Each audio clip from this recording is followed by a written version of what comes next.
కురిపించును సుమ్ము మిత్రులంతెగడిన శత్రులౌదురు స్తుతించిన మిత్రులు శత్రులౌదురి ప్రగతి గ్రహింపరా మధుర భాషణమే మణిభూషణంబురా చుక్కల నీలి దుప్పటి ముసుంగున ప్రాణుల రాత్రి వేళలన్ చక్కగా నిద్రబుచ్చి తొలి సందెల మేలి పసిండి మండువారెక్కలు మెల్లగా తెరచి రేపటి వృత్తికి మేలు కొల్పు నీ మిక్కుటమైన ప్రేమ పొలిమేరలు లేని దయామయా అంబర చుంబితంబులు మహాగిరులున్ సువిశాలముల్ సముద్రంబులు పొంగి పారెడు తరంగిణులున్ ఫలపుష్పపత్ర పూర్ణంబులు చెట్లనంత గగనంబును దేవుని ఉన్కిదెల్ప నిత్యంబు హేరంబుని నిదర్శనంబులు ప్రదర్శనముల్ పరమాత్మ శక్తికిన్ బీదల పాకపై ధన కుబేరుల మాకసమంటూ మేలి ప్రాసాదముపై పిశాచుల శ్మశానముపై గుడిలోని తోటపై భేదమొకింతలేక కురిపింతుము వెన్నెలలో ప్రభూ అదే మాదిరి మిత్యులందరూ సమానముగా గమనింపవేమయా. ధన్యవాదం. నేను ఇప్పుడు కొన్ని పద్యాలు చదువుతాను. అష్టదిగ్గజ కవులలో ప్రసిద్ధుడైన సంగీత శిల్పిగా పేరుగన్న రామరాజు భూషణ కవి వసుచరిత్ర కావ్యంలో వసంతకాల వాసరాన్ని అద్భుత పదబంధాలతో ఈ విధంగా వర్ణించాడు. లలనా జనాపాంగ బలనా వసదనంగ తులనాభికాభంగ దోః ప్రసంగము అలసా నిల విలోల దలస ఆసవరసాల ఫలసాదర శుకాలపన విశాలము అలిని గరుదని కమలిని కృతధుని కమలిని సుఖిత కోకకులవధూకము అతికాంత సలతాంతలతికాంతర నితాంతరతికాంతరణతాంత సుతనుకాంతమకృత కామోద కురవక అవికలవ కులముకుల సకల వనాంత ప్రమోద చలిత కలిత కలకంఠ కులకంఠ కాకలి విభాసురము వల్చు మధుమాసవాసరంబు. రాళ్లబండి కవితా ప్రసాద్ గారు రచించిన సప్తగిరిధామ కలియుగ సార్వభౌమ అనే శతకం నుండి పద్యం. పంచభూతాల్మాయ వాని తత్వము మాయ మరణించునట్టి ఈ మనిషి మాయ ఇంద్రియములు మాయ ఇంటి చూపులు మాయ పురుషుండు నరయగా పూర్తి మాయ శిష్యవర్గము మాయ చిత్తశుద్ధియు మాయ గుట్టు విప్పని ఎట్టి గురుడు మాయ మాయలన్నీయు మాయ మాయ కానిది మాయ మాయ లోపలే మాయ మాయ మాయ అన్ని మాయల జిక్కిన ఆత్మ విహగి రెక్క తెగిపోయే నీ గూటి దిక్కు చేరే ప్రణవ సుమదామ నిగమ పరాగ సీమ సప్తగిరిధామ కలియుగ సార్వభౌమ కాలభవనమందు కాపురం ముంటకై ఆయువద్దెగగట్టినదియే తనువు అద్దె కొంపకు తానే అధికారి అనుకొని కులుకుల మురియును కొంటె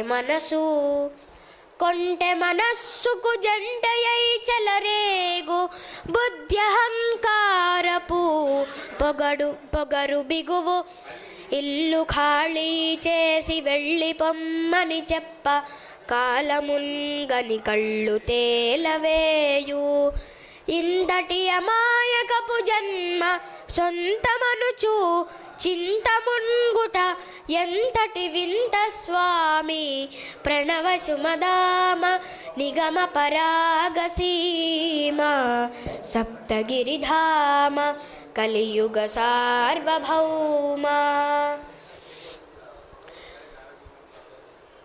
గరళకూట వినీలకంఠాయ శంభవే మదనాంతకాయో నమః శివాయ కాద్రవేయాధిపగ్రైవేయ భూషాయ మధుభిత్సఖాయో నమః శివాయ కుంభినీధరసుతా కుచకుంభ పరిరంభ మహలోలుపాయో నమః శివాయ వేదాది నిశేష విద్యావధూమౌళి మణికళాపాయో నమః శివాయ గంధదంతావళ జలంధరాంధకాది విబుధ పరిపంధి వాహినీ నిబిడవర్గ బంధ ఘోరాంధకార సంభార కిరణ మాలినే శాశ్వతాయో నమః శివాయ. నా పేరు మఠం వెంకట శ్రీ అంజన. మా గురువుగారు గట్టి కృష్ణమూర్తి గారు నిర్వహించే బాలచైతన్యంలో నేర్చుకున్న కొన్ని పద్యాలు చెబుతారు. ముందుగా శ్రీనాథ మహాకవి రచించిన కావ్యారంభ వినాయక స్తుతి పద్యం. సర్గస్థిత్యపహార కర్మ నవదీక్షావేళ బ్రహ్మస్వభూమద్గుల్ దిగ్భములేక సాగుటకునై ప్రాప్తింపగా తత్క్రియా దౌర్గత్యమునదల్చి సంస్మరణ మాత్రం ప్రాప్తిగావించు దృగ్నిర్ఘచ్చత్ కరుణాగదం గురుతున్ నిత్యం ముహేరంబులిన్. చిగుర్మల్ల శ్రీనివాస్ గారు రచించిన నానసత్వం నుండి కొన్ని పద్యాలు. ఆవని పైన వెలుగు ఆదర్శ పురుషుండు స్ఫూర్తి అతడు ప్రేమమూర్తి అతడు. ఆలు బిడ్డల నడి అమరపురికి నేత ఘనుడు నాన్న త్యాగధనుడు నాన్న. మరొక పద్యం. కంఠమందు నిలిపి కష్టాల గరళమ్ము చదర నీడు నవ్వు పెదవియందు పరమ పూజ్యుడైన పరమశివుడు నాన్న ఘనుడు నాన్న త్యాగధనుడు నాన్న. మరొక పద్యం.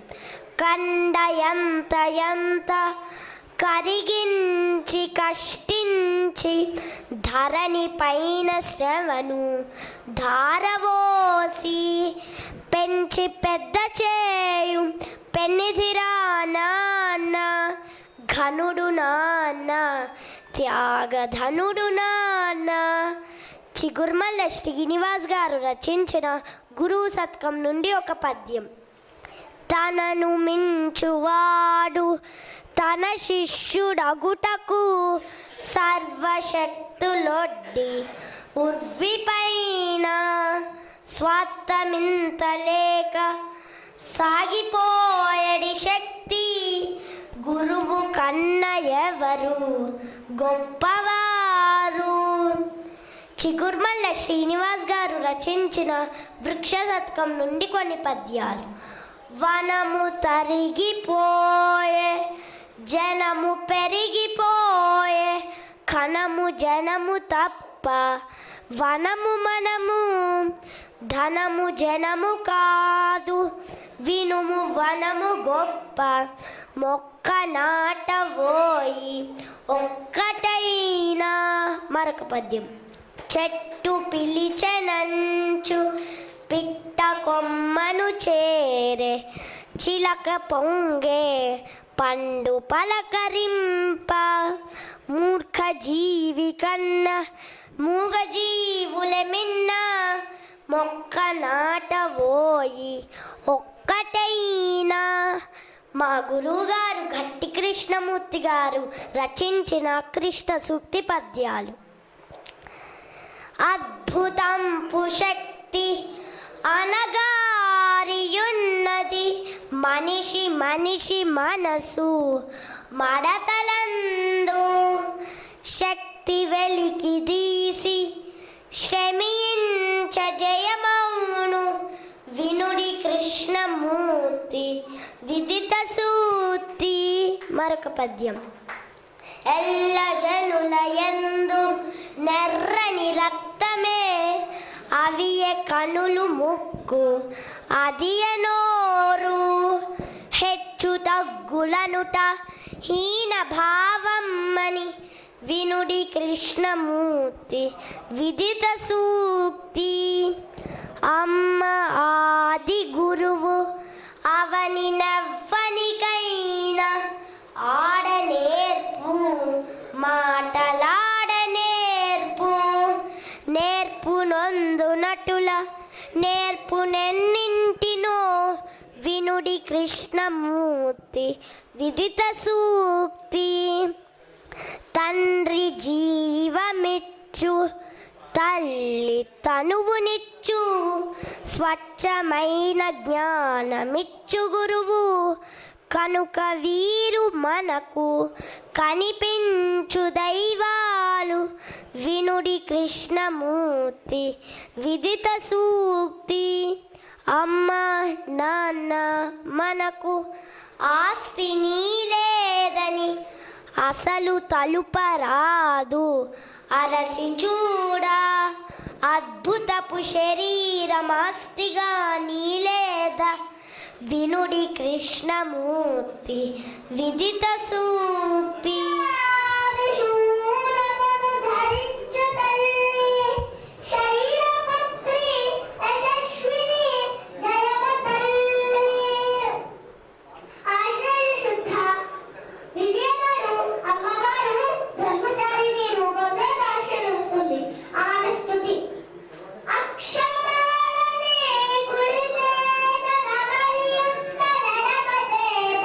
కమండలమెప్పుడు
స్వామి అని కుంతీదేవి శ్రీకృష్ణుని వేడుకుంది. ధన్యవాదాలు. పద్యం బాధపడ్డదని, ఎవరన్నారు పద్యానికి కాలం చెల్లిపోయిందని, ఎవరన్నారు తెలుగు సాహిత్యానికి అంతిమ గడియలు చేరువలో ఉన్నాయని.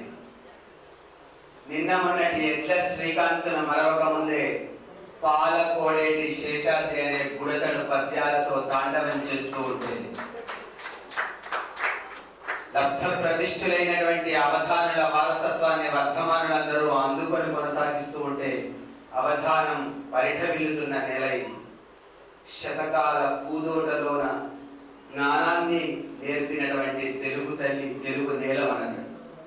అటువంటి పద్య ప్రాభవాన్ని కాపాడుతున్నటువంటి ద్విశతకాల పునరాహ్వాన సభకు విచ్చేసినటువంటి పునరావిష్కరణ సభకు విచ్చేసినటువంటి అవధానులకు, కవులకు, కవయిత్రులకు, సాహితీ పిపాసులకు, ఆత్మీయ సాహితీ బాంధవులందరికీ కూడా పేరు పేరున వేదిక పక్షాన సాదరంగా స్వాగతం, సుస్వాగతం. గుడి కూలును నుయ్యి పూడును వడి నీళ్ళన్ చెరువు తెగును వనమును ఖిలము చెడని పద్యం ఒకటి గుడి ఎడమల కీర్తి కన్న గువ్వల చెన్నా. భారతీయ సంస్కృతిలో పద్యం అనిర్వచనీయమైన స్థానం.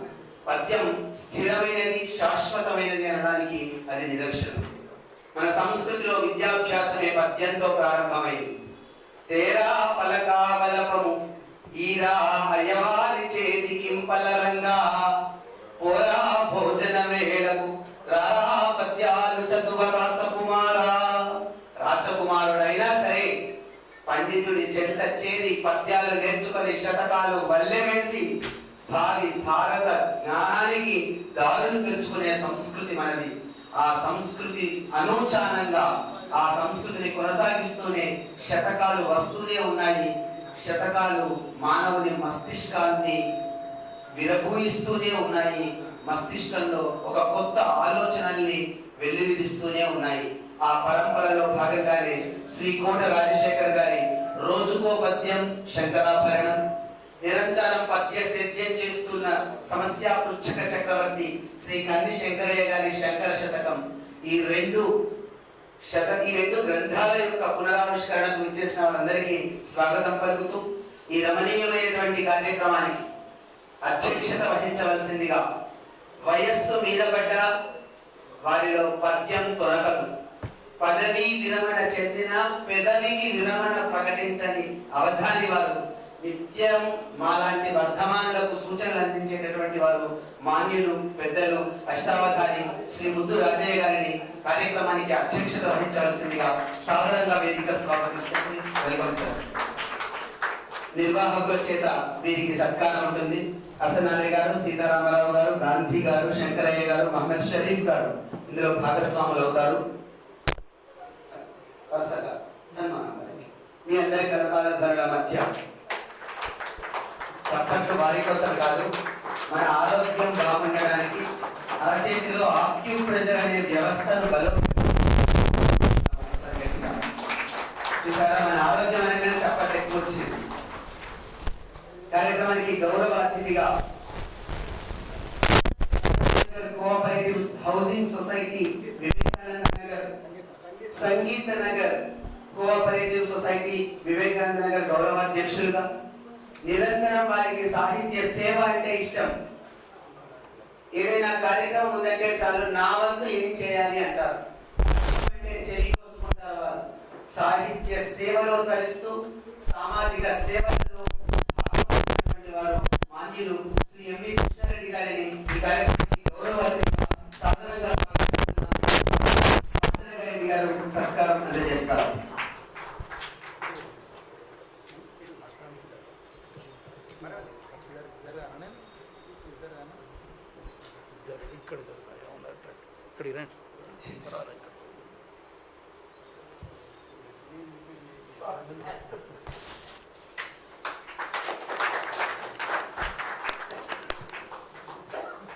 కార్యక్రమానికి ఆత్మీయ అతిథిగా వారు పద్యం రాస్తే చిత్ర గదులతో హొయలతో నడకలతో అలరిస్తుంది. చిత్ర కవిత్వానికి మారుపేరుగా నిలబడ్డవారు వారు. ఆత్మీయ అతిథిగా చిత్ర కవిత సమ్రాట్ బిరుదాంచితులు మాన్యులు శ్రీ చింతా రామకృష్ణారావు గారిని సాధారణంగా మీ అందరి కరతాళ మధ్య వేదిక స్వాగతిస్తోంది. హసనారి గారు, షరీఫ్ గారు సంయుక్తంగా సత్కరిస్తారు.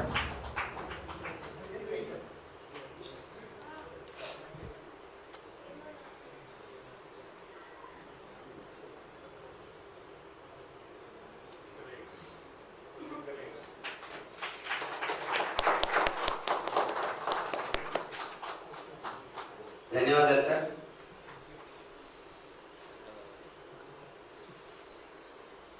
సెల్ ఫోన్ లో అలారం మోగ కన్నా ముందే శంకరాభరణం గ్రూప్ లో సమస్య వచ్చి చేరుతుంది. నిబద్ధతకు పరాకాష్ఠవారు. దాదాపు 3000కు పైగా సమస్యలు అందింపజేసి ఎవరికి సమస్య కానటువంటి సమస్య పృచ్ఛక చక్రవర్తి వారు. ఎవరికైనా సవరణ సూచించాల్సి వచ్చిన భూమయ్య గారు మీ పద్యం బాగుంది ఇలా అనండి అంతటి సౌజన్యమూర్తి వారు. ఒక్క మాటలో చెప్పాలంటే నిలువు నామం దాల్చిన శంకరుడు. శంకరుడు అంటేనే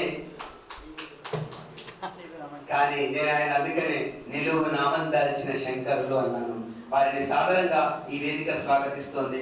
ఈనాటి శంకర శతకం పునరావిష్కరణ కర్తగా వారిని వేదిక స్వాగతిస్తోంది. Welcome sir.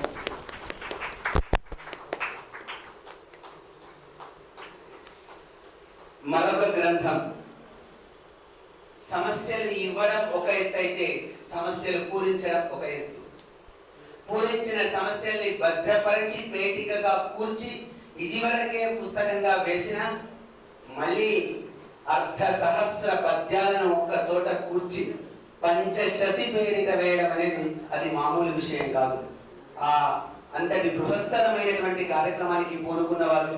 ఈ కార్యక్రమానికి ఇరువురు కేంద్ర బిందువుల్లో వారు ఒకరు. అష్టావధాని మాన్యులు శ్రీ కోట రాజశేఖర్ గారిని సాధారణంగా వేదిక స్వాగతిస్తోంది. Welcome sir. గాంధీ గారు, విట్టుబాబు గారు సంయుక్తంగా సత్కారం చేస్తారు. విట్టుబాబు గారు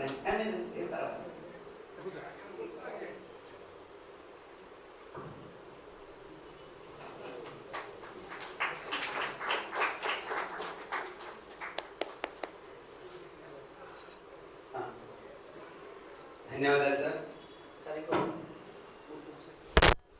శంకర శతకాన్ని ఆవిష్కరించడానికి మన ముందుకు ఈనాటి కార్యక్రమానికి అతిథి హోదాలో ఇచ్చేసిన వారు.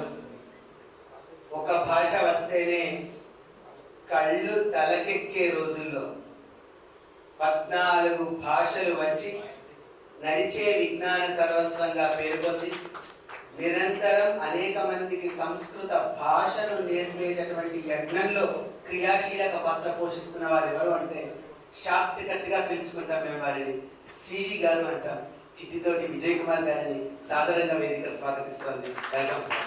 నిరాడంబరతకు వారు పరాకాష్ఠ. చిట్టితోటి విజయ్ కుమార్ గారు, సివి గారు. అలాగే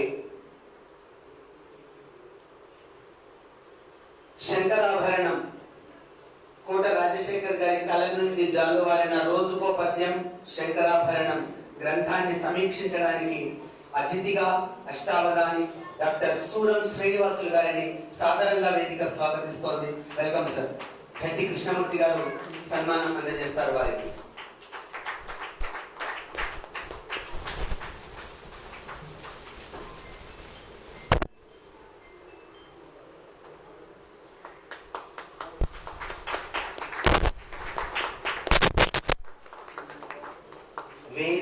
శ్రీ ఆముదాల మురళి గారిని మీ అందరి కరతాళ ధరణ మధ్య సాధారణంగా వేదిక స్వాగతిస్తోంది.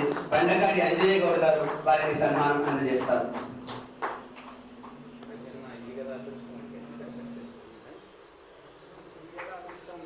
ధన్యవాదాలు సార్. కవులు కూర్చున్న వేదిక. అందులో అధికం అధికస్య ఫలం అన్నట్టు ఎక్కువ మంది అవధానులు కావడం ఇంకొక రమణీయమైనటువంటి వేడుక. అది వేదిక. అవధానులే వేదిక మీద ఉండడం ఒక వేడుక. ఆ వేడుకకు మనం అందరం పాల్గొన్నామంటే నిజంగా మనం అందరం అదృష్టవంతులం కింద లెక్క. 4 ముక్కలు వచనాలు రాసి గీకేసి వచన కవులం అని చెప్పుకుంటున్నటువంటి ఈ తరుణంలో పద్యాలను అద్భుతంగా హృదయంగా మలుస్తున్నవారు అవధానుల వేదికకు మనం చేరుకున్నామంటే మనమందరం అదృష్టవంతులంగా భావిస్తూ అష్టావధాని విజయనగరం నుండి చేసిన వారు ఆత్మీయ అతిథిగా శ్రీ పైడి హరినాథరావు గారిని సాదరంగా వేదిక స్వాగతిస్తోంది. ఆ పక్కన రెండు కుర్చీ తొందరగా శ్రీ పైడి హరినాథరావు గారిని సాదరంగా వేదిక స్వాగతిస్తోంది. Welcome sir. అష్టావధాని పద్య సేద్యం చేస్తున్నటువంటి వారు ధన్యవాదాలు. వారిని గోపాల్ రెడ్డి గారు సత్కారం అందజేస్తారు. భూమయ్య గారు సిద్ధంగా ఉండాలి తదుపరి సన్మానం అందజేయడానికి. శ్రీ పెనుమలి వెంకటేశ్వర్లు గారు ఉత్తమ ఉపాధ్యాయ పురస్కార గ్రహీత, అల్లూరు నెల్లూరు జిల్లా నుంచి ఇచ్చేసినారు. వారిని సాదరంగా వేదిక స్వాగతిస్తోంది. Welcome sir. వారికి భూమయ్య గారు సన్మానం అందజేస్తారు. అసనాయ గారు భూమయ్య గారు సంయుక్తంగా.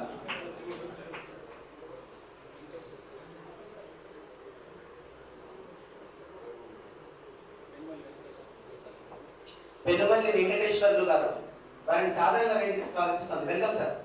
ఉత్తమ ఉపాధ్యాయులుగా అనేక మంది విద్యార్థి శిలలను శిల్పాలుగా మలచి అల్లూరు ప్రాంతంలో ఉపాధ్యాయ జయకేతనమై వెలుగొందిన వారు నెల్లూరు జిల్లా నుంచి ఇక్కడికి వచ్చేశారు. వారిని సాదరంగా వేదిక స్వాగతిస్తోంది. Welcome sir.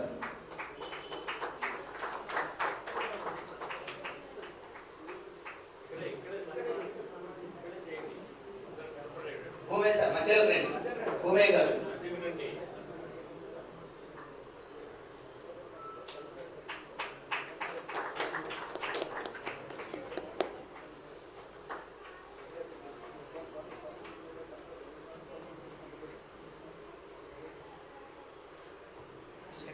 ధన్యవాదాలు సార్. పద్యమునెవడురా పాటి పెట్టెడనంచు వెర్రివాడై విర్రవీగువాడు, పద్యమునెవడురా పాత బడ్డది అంచు ఉన్మాది అయి ప్రేలుచున్నవాడు, పద్యము ఫలమురా పాతి పెట్టిన పెద్ద వృక్షమై పండ్ల వేవేల నొసగు, పద్యమునెప్పుడో పాతి పెట్టిది మేము లోకుల హృదయాల లోతులందు, ఇప్పుడద్దాని పెగలింప ఎవడితనము, నిన్నటికి మున్ను మొన్ననే కన్ను తెరచు బాల్య చాపల్య వెలిగి తీసి పాతుట ఎంతటి వదరుతనము, నిన్నటికి మున్ను మొన్ననే కన్ను తెరచు బాల్య చాపల్యమునకెంతటి వదరుతనము. నా ఈ వచన పద్యాలతో పద్యాల నడుములు విరగదంతాను అన్నప్పుడు యుగల సహస్రావధాని అయినటువంటి కడిమిల్ల వరప్రసాద్ గారి కలం నుండి జాలువారిన పద్య వైభవాన్ని ఆవిష్కరించే పద్యం అది. ఆ పద్యం ప్రతి పద్య సంచికల ఆవిష్కరణలో మారుమోగాల్సిందే. అంతటి బృహత్తరమైనటువంటి యశస్సు పొందిన పద్యం అది. ఆ పద్యాన్ని మనమందరం కూడా ఆలంబనగా తీసుకొని పద్య రచనా సేద్యం చేస్తున్న వారందరినీ మరొక్కసారి స్వాగతిస్తూ అతిథులు వేదికను అలంకరించారు. ప్రార్థనా గీతంతో మన సభ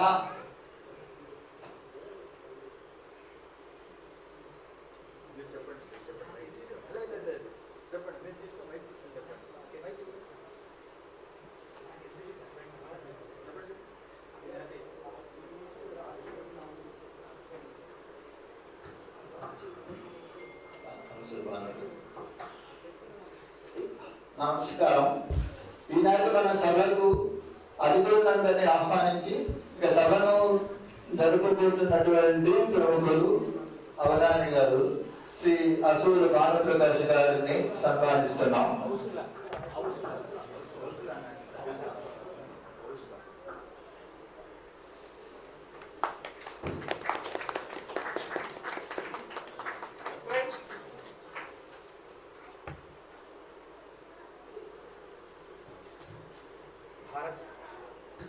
భారతీయ సంస్కృతిలో ఏ కార్యక్రమం ప్రారంభించినా శ్రీకారంతో ప్రారంభించుకోవడం, దేవతా స్థుతితో ప్రారంభించుకోవడం మన ఆనవాయితీ. ఆ అనుచాన పరంపరలో భాగంగానే ఈనాటి కార్యక్రమాన్ని కూడా ప్రార్థనా గీతంతో ప్రారంభించుకుంటాం. శ్రీమతి పద్మావతి గారు ప్రార్థనా గీతాన్ని ఆలపించవలసిందిగా సాదరంగా స్వాగతిస్తున్నాం. వెల్కమ్.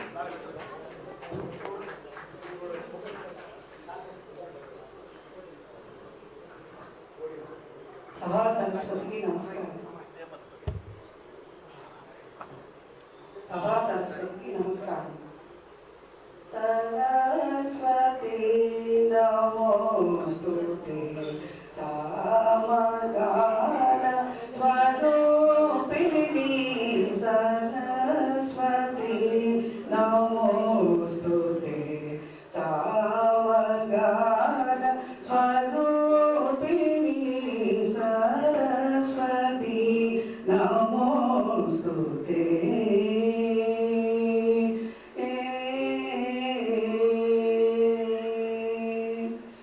పరిపూర్ణ కటాక్షిణి పరిపూర్ణ కటాక్షిణి పరమ పావని జనని పరిపూర్ణ కటాక్షిణి పరమ పావని జనని సరస్వతి నమోస్తుతే సామగాన స్వరూపిణి సరస్వతి నమోస్తుతే.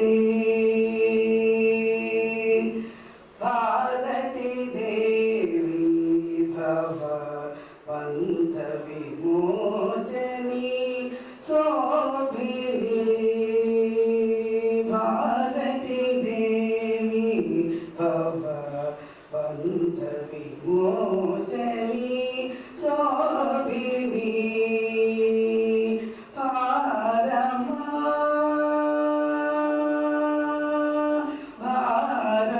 భారమానను బ్రోచుటకు భారమానను బ్రోచుటకు భారమానను బ్రోచుటకు బాలసుబ్రహ్మణ్యనుతే భారమానను బ్రోచుటకు బాలసుబ్రహ్మణ్యనుతే.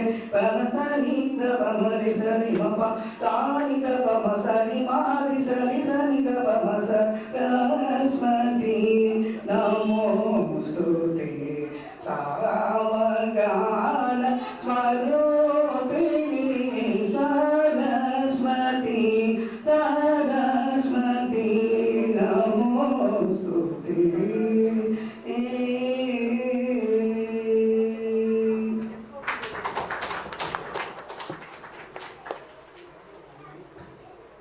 ధన్యవాదాలమ్మా. దేవీ నవరాత్రుల్లో భాగంగా ఈ సారస్వత బృహత్ యజ్ఞం ఇక్కడ జరుగుతుందని మనం భావిద్దాం. ఆ పలుకులమ్మ మనందరిలో కూడా వాక్ సిద్ధిని ప్రసాదించాలని ఆశిస్తూ తదుపరి కార్యక్రమంలో భాగంగా సభాధ్యక్షులు అష్టావధాని వయస్సు పైవడనీని వయస్సు పరిధిని దాటి పదవీ విరమణ చెందిన పెదవికి విరామం ప్రకటించకుండా నిరంతరం పద్య సేద్యం చేస్తున్న వారు మా బోటి వర్ధమానులకు మార్గదర్శి శ్రీ ముద్దు రాజయ్య గారిని తమ అధ్యక్షోపన్యాసం చేయవలసిందిగా సాదరంగా స్వాగతిస్తున్నాం. Welcome sir.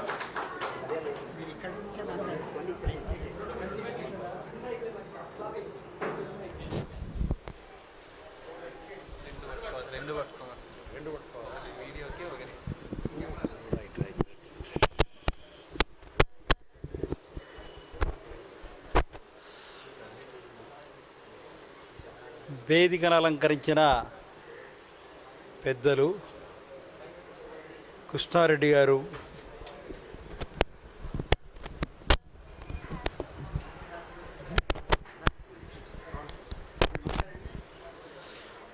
వేదికలు అలంకరించిన పెద్దలు కృష్ణారెడ్డి గారు,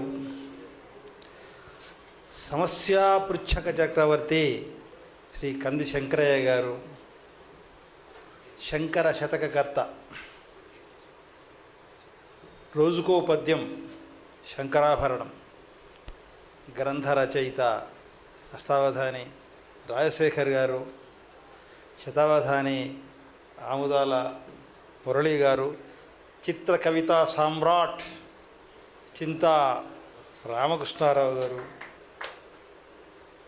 అవధాని వర్యులు శతావధాని వర్యులు సూరం శ్రీనివాస్ గారు, అష్టావధాని చిట్టితోటి విజయ్ కుమార్ గారు, పైడి హరినాథ్ గారు అష్టావధాని, మరియు వెంకటేశ్వర్లు గారు రాష్ట్ర ఉత్తమ ఉపాధ్యాయ బహుమతి గ్రహీత. అందరికీ నా నమస్సులు. సభను అలంకరించిన కవులు, పండితులు, రసజ్ఞులందరికీ నా నమస్సులు. ఈరోజు సుదినం. ఏమిటంటే ఇంతకుముందు ఆయన భాన్ ప్రకాష్ గారు చెప్పినట్టు పద్యం వెనకబడిపోతుంది, వచన కవిత్వం దాని స్థానాన్ని ఆక్రమిస్తుంది అనేటువంటి రోజులలో పద్యం వ్రాసే వాళ్లకు అమితమైన ప్రోత్సాహం ఇస్తూ తగిన సూచనలు ఇస్తున్నటువంటి ఈ పరిస్థితిని, కాలాన్ని చూస్తే చాలా సంతోషం అనిపిస్తుంది. దానికి ఎన్నో సంస్థలు పనిచేస్తున్నవి. ప్రజాపద్యం పనిచేస్తుంది. తర్వాత ప్రతిరోజు వారన్నట్టు సూర్యోదయం కాకముందే ఒక్కొక్కసారి 4:30కే పడుతుంటుంది సమస్య. చూస్తే వారికి ఎప్పుడు మెరుగు వస్తే అప్పుడు వేస్తారేమో సమస్య. అసలు అట్లా అన్నమాట. ఆ సమస్య చూసి ప్రేరణను పొంది రాసేటువంటి వాళ్ళ యొక్క సంఖ్య కొన్ని వేలు ఉన్నదన్నమాట. దాంతో ఏమవుతుందంటే రాసే వాళ్ళకు కూడా వారు ఇచ్చే సూచనలు కూడా చాలా అద్భుతంగా ఉంటాయి. నేను దివాకర్ల వారి దగ్గరికి వెళ్ళేవాడిని పద్యాలు రాసి 71లో. చాలా గొప్ప పండితుడు, అవధాని, కవి ఆయన. నిజంగా ఒక్క నిమిషం ఆయన గురించి చెప్పకుండా ఉండలేరు అసలు. నిజంగా ఆంధ్ర సాహిత్యంలో ఏ ప్రబంధం తీసుకున్నా కానీ దాంట్లోంచి 100 పద్యాలు ధారాళంగా చెప్పేటువంటి ఒక ఆయన ప్రజ్ఞ ఆయనది. అనుచరిత్ర తీసుకుంటే దాన్ని ఉపన్యాసం చెప్పమంటే దాంట్లో 300 పద్యాలు నోటికి చెప్పుకుంటూ వరుసగా ఏదైతే వ్యాఖ్యానం చేశారు. ఆయన చేసినటువంటి ఒక వ్యాఖ్యానాన్ని మేము అక్కడ ఆంధ్ర శాస్త్ర పరిషత్తులో విన్నాం 70స్లో. మీరు కూడా వచ్చిండవచ్చు బహుశా, పెద్దవాడు కొందరు ఉంటారు, అంత గొప్పవాడు. అయితే ఆయన దగ్గర తీసుకొని పోతే పద్యాలు ఏమనేవాడు, చాలా బాగున్నాయి, ప్రౌఢంగా ఉన్నవి అనేవాడు. తర్వాత మెల్లగా సూచన చేసేవాడు. ఏమని, బాబు పూర్వకవుల ప్రబంధాలు చదువు, కొంచెం సంధి సమాస ప్రకారం చక్కగా చదువుకో అని మెల్లగా సూచన చేసేవాడు. ఏం రాస్తావు, నీకేం రాయవస్తే, నువ్వు కూడా పద్యం రాస్తావా అనేటువంటి వాడు కూడా ఉండ్రి. ఆయన ఆ కోవ ఇదినవాడు కాదు. అట్లాగే శంకరయ్య గారు కూడా అంతే. బాగున్నది అని చక్కటి సూచనలు ఇచ్చి వాళ్ళు ఇంకా అభివృద్ధిలో రావడానికి తగిన సూచనలు ఇస్తున్నారు అన్నమాట. దాంతో ఎంతోమంది కొత్త కొత్త కవులు తయారవుతున్నారు.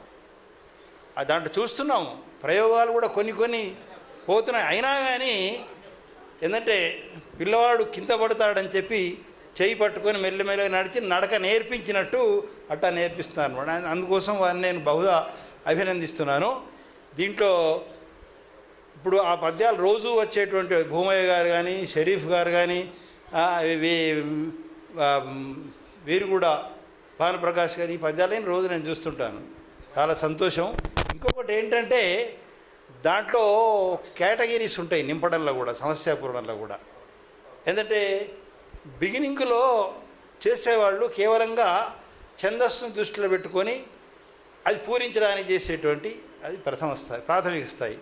తర్వాత ఏంటంటే చక్కటి భావం వచ్చేటట్టు కొంచెం ఉన్నతమైన స్థాయి అన్నమాట. రసవత్తరంగా రాసేటువంటి వాళ్ళు ఉంటారు, అట్లా అన్నమాట.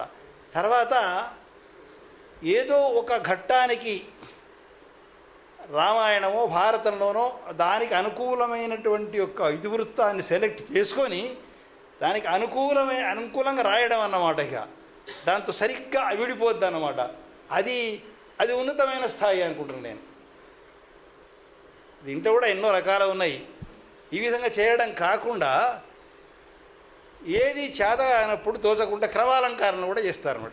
అది that is the final resort, చివరి యత్నం అదే అసలు నిజంగా. కానీ అలా కాకుండా కొందరు ఉన్నారు,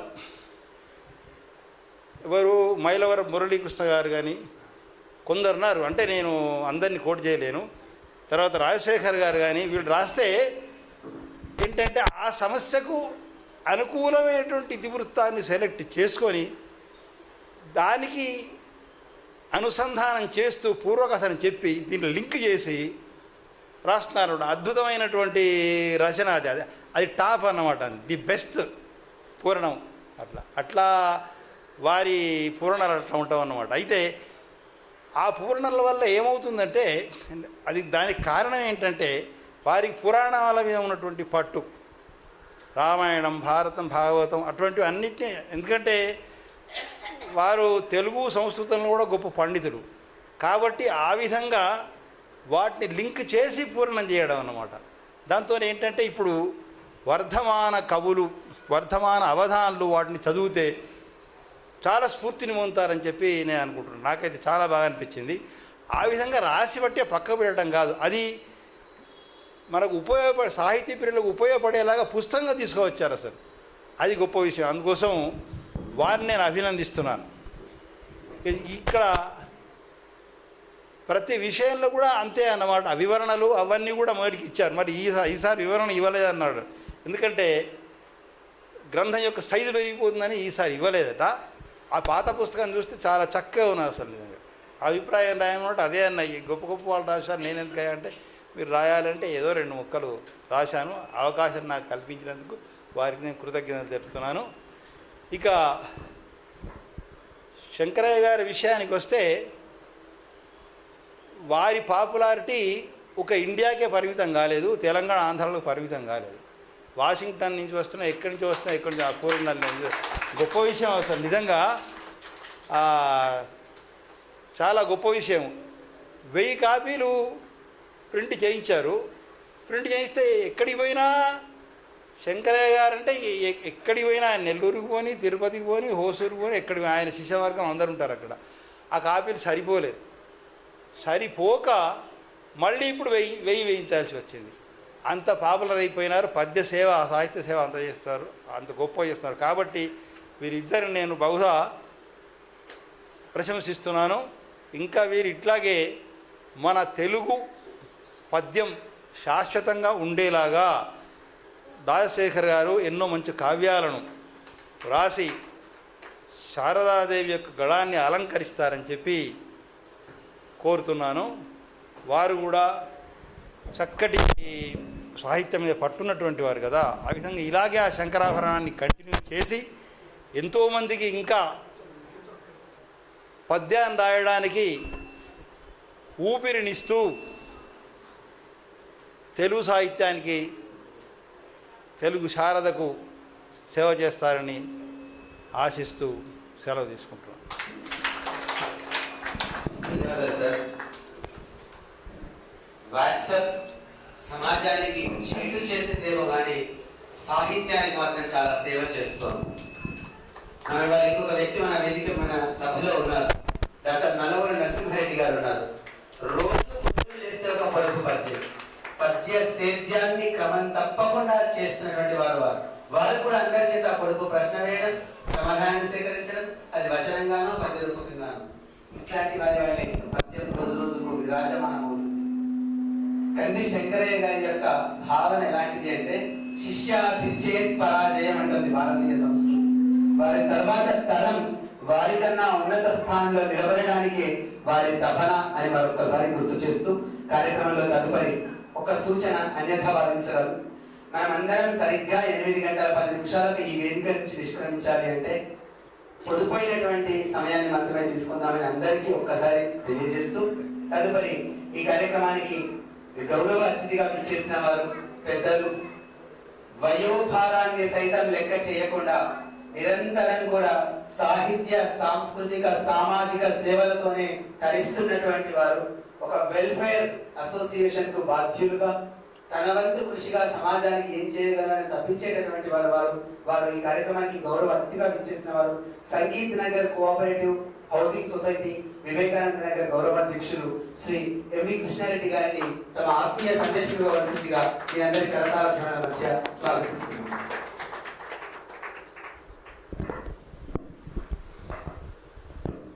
ఈ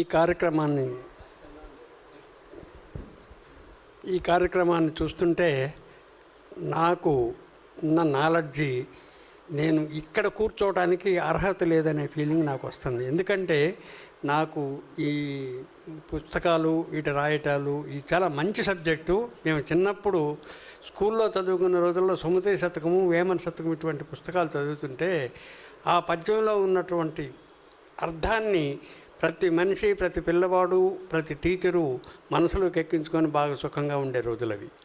దురదృష్టమైన పరిస్థితులు మారినాయి. ఇప్పుడు అసలు ఆ శతకాలు ఎక్కడ లేవు, ఏ స్కూళ్ళల్లో చెప్పేవాళ్ళు లేరు, ఏ పిల్లలకి తెలియని పరిస్థితుల్లో మనము జీవిస్తున్నామనేది ఒక రకంగా బాధగా ఉంది.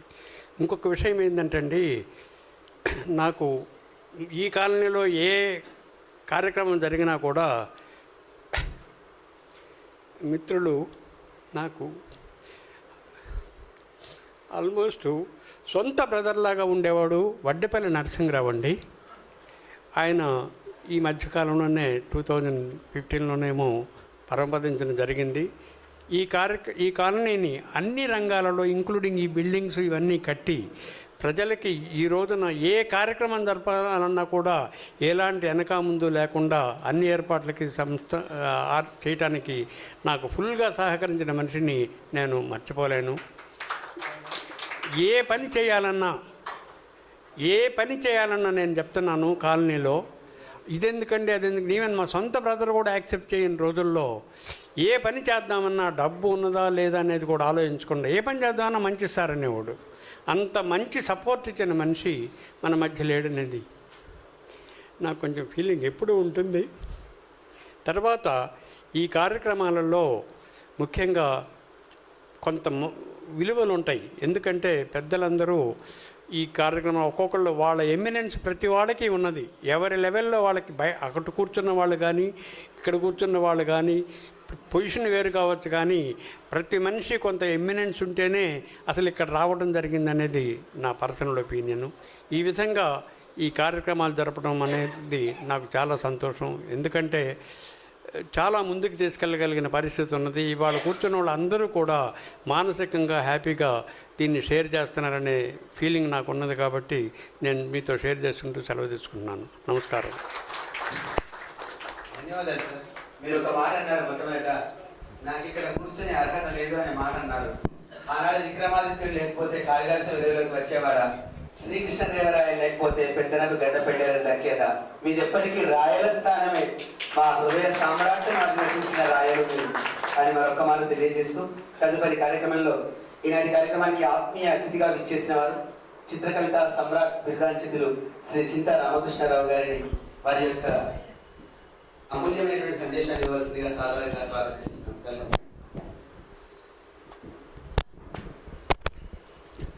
శ్రీ గురుభ్యో నమః.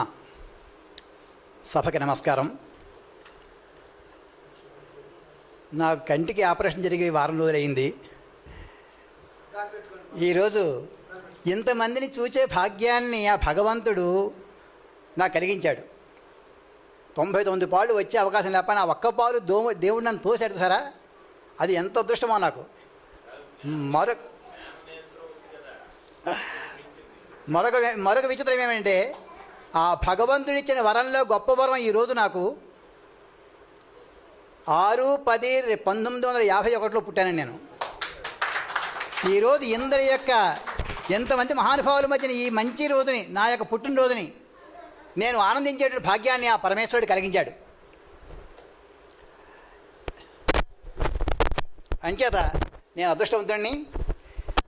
శ్రీకరముత్తురాజయను శ్రీముషినొప్పెటి శ్రీనివాసులన్ ప్రాకటమొప్ప శంకరుని భవ్యగుణున్ చిటితోటి సత్కవిన్ లోక ప్రసిద్ధ సత్కవి కత్కవియు శోక విభాసిత ఆముదాలన్ ఈ శ్రీకరము సభాస్థలిని చిత్తమునన్ ముతమారచదన్ దినమున కొగ్గ పద్యము దివ్యముగా రచయించినట్టి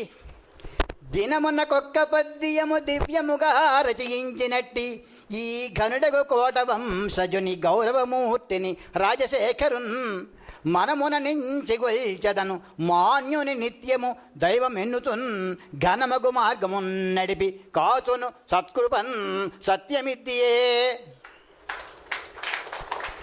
సుగుణులు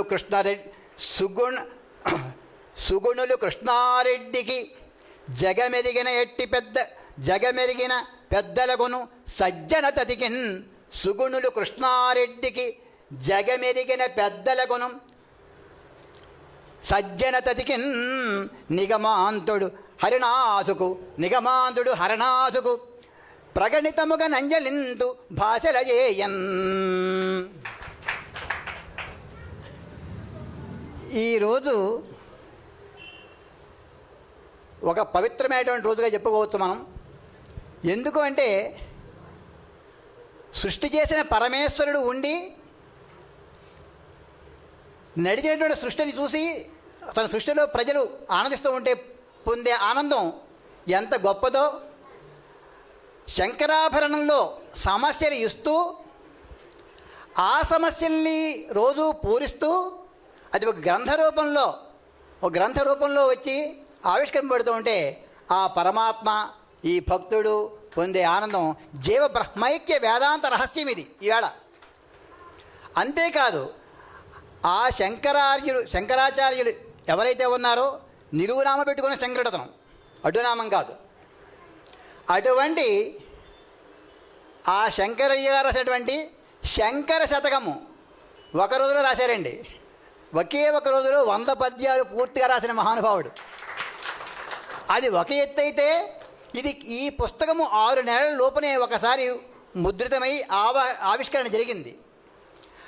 ఆ గ్రంథాలన్నీ అయిపోయి పునర్ముద్రణ, అనేక మంది మాకు కావాలి పంపండి అంటే అతను ఏం చేయాలో అర్థం కాక మళ్ళీ ముద్రించారు. పునర్ముద్రణ పుస్తకాన్ని ఇప్పుడు ఆవిష్కరించడం అనేది ఎంతటి అదృష్టమండి. ఇంతమంది మహానుభావుల మధ్యని నాపోటి వాడు జీవిస్తున్నాడంటే నాకంటే పుణ్యాత్ములు ఉంటారని నేను అనుకోను. చూడండి ఇక్కడ ఎంత జగజ్జేగీయమానంగా వెలిగేటువంటి మీ ముఖవర్చస్సులు, మీ ఆనందము, దాన్ని ఆస్వాదించే శక్తి ఉన్నటువంటి ప్రేక్షకులు ఉన్నప్పుడే కవులు కానీ రసజ్ఞులు లేనప్పుడు కవులకి ఆనందం లేదు. అందుకని ఇక్కడ శతావధాని, త్వరలో కాబోయే సహస్రావధాని అయినటువంటి ఆమదాల మురళి గారు ఈ మధ్యనే శ్రీకాకుళంలో 100 అది శతావధానం చేసి చక్కగా అక్కడ ఎంతో గౌరవింపబడి, అక్కడ మంత్రుల చేత గౌరవింపబడి ఆ జిల్లా మొత్తానికే మంచి వారికి హరినాథ్ గారు పాపం వారికి అప్పచెప్పారు ఈ కార్యక్రమాన్ని. అతను అదే సమయంలో ఇంకో చోటకి వెళ్ళవలసి వచ్చి ఇక్కడ లేకపోవడం వల్ల వారు పరోక్షంగా చూచారు తప్ప ప్రత్యక్షంగా చూడలేకపోయారని చెప్పి ఇందాక బాధపడ్డారు. దీనికి ఈ అవధాని గారి యొక్క అవధానానికి శంకరయ్య గారు వెళ్ళి హాయ్ అవధాని గారు బాగున్నారా అని ఓ ప్రశ్న వేసి వస్తానని చెప్పి మనాటికి వచ్చారండి. నేను వెళ్ళాలని నాకున్న చాలా దూరం కారణంగానో కంటి యొక్క సమస్యల వల్ల నేను వెళ్ళలేకపోయాను. సమస్య ఇచ్చేసి తప్పుకు వచ్చారండి. అతను ఎప్పుడు చేసే పని అదే, సమస్య పడేస్తారు కొట్టుకుదామని అంటారు. పోనీ ఊరుకుంటారా? తెల్లారికి మళ్ళీ చూసి అయ్యా దీంట్లో గుణదోషం గణం తప్పిందేమో చూడండి, ఇక్కడ ఇది తప్పిందేమో చూడండి, ఈ సూచన ద్వారా వాళ్ళని మెరుగు పెడతారండి. అది అతని గొప్పతనం. సమస్య ఇవ్వడం గొప్పతనం కాదు, రాసిన తర్వాత దానికి సమాధానం చెప్పడం గొప్పతనం అండి. అది మీరు చేసేటువంటి ఈ కార్యక్రమాలు గొప్ప కార్యక్రమం. అది నేను సమస్యలు ఇచ్చేవాడిని, కానీ ఇంతలాగా నేను వారిలాగా ప్రతిరోజు ప్రతి వ్యక్తి యొక్క సమస్యల్ని చదివి దాంట్లో దోషాలని కానీ గుణాలని చెప్పే కానీ దోషాలు చెప్పడానికి నాకు మనస్కరించేది కాదు, చెప్పలేకపోయేవాడిని. అది కూడా తప్పే. వారు అది కూడా చేసి అందరినీ తీర్చిదిద్దడం వల్ల ఈవేళ అనేక మంది రాణి సదాశివమూర్తి గారు, ఇది ఒక తిరుపతిలో మహానుభావుడు, ఒక యూనివర్సిటీకి డీమ్డ్ యూనివర్సిటీకి పోయి అతనులో హెడ్ అతను ప్రతిరోజు సమస్యకి పూరణ చేస్తూ ఉంటారండి. ఎంతమంది తెలుగు కవులందరూ నాడు శంకరాభరణంలో సమస్యలు పూరిస్తున్న వారే 100 మందికి పైన ఉన్నారు. ఇక ఇక్కడే మనకి మా నలవూరు నరసింహారెడ్డి గారు ఉన్నారు. ఆ మహానుభావుడి గురించి చెప్పాలంటే సామాన్యులుగా కనిపిస్తూ అలా కూర్చుంటారు. కానీ వారు ఇచ్చేటువంటి రోజు ఇప్పుడు సమస్య ఇవ్వడం సులువు కానీ సమాధానం చెప్పడం సులువు కాదు. కానీ వారు ఏం చేస్తారు, రోజుకి ఒక పొడుపు కథ. భారతదేశంలో పెద్ద భాషలో పూర్వం మన తెలుగులో చదువుకున్నాను పొడుపు కథలు చాలా తక్కువగా. కరచరణములుండి కూడా కరచరణ విహీన చేత కర్మలు జలజలుడు పట్టుబడిన శిరహీనుడు సూచనవే చిత్రము కాగన్ అంటూ ఏడు పద్యాలు ఉండేవి, అవే చదివేవారు ఎప్పుడు మనం. కానీ ఇప్పుడు అలాగే అతను రోజుకి ఒక పొడుపు కథ తయారు చేసి పద్యంలో, చిన్న పద్యంలో దాన్ని ఇచ్చి ఎందరికో ప్రయాణించి ఎందరి చేత ఆలోచింపజేస్తూ రోజు సమాధానాలు ఉంటాయండి. అతని యొక్క కృషిని మనసారా అభినందిస్తున్నాను నేను.